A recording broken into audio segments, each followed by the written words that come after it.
Monsieur l'ambassadeur Mohamed Hammer, vous êtes jeune. Est-ce que vous vous rappelez ce moment en 1975, 1975? Vous étiez où? Vous étiez avec votre papa, votre maman, votre ressenti, le son, les images, votre cœur? Ouais, je vous remercie pour cette question parce que, effectivement, j'ai les événements gravés dans ma mémoire au moment où j'ai appris l'annonce de cette marche verte. J'étais jeune à l'époque, je venais d'avoir mon baccalauréat et comme j'habitais Fès, donc j'étais à Rabat.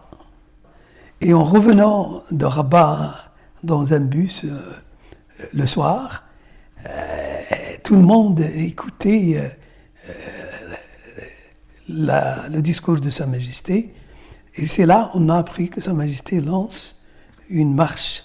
Tout le monde était étonné, en même temps était enthousiaste de participer et d'aller le lendemain s'inscrire pour participer à cette marche.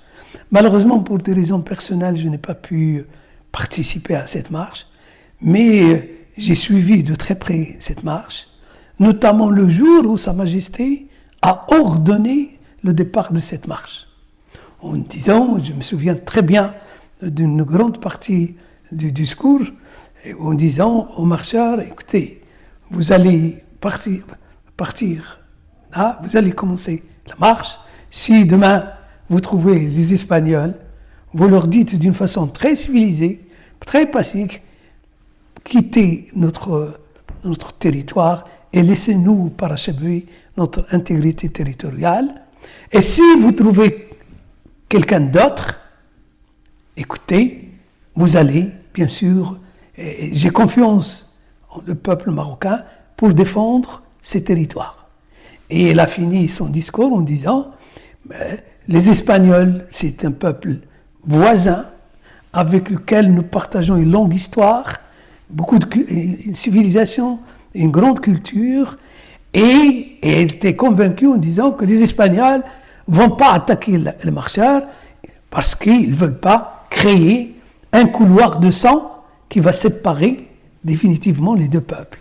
Donc je suis convaincu et je suis optimiste que les Espagnols vont écouter votre voix et vont nous faciliter la démarche pour récupérer nos territoires.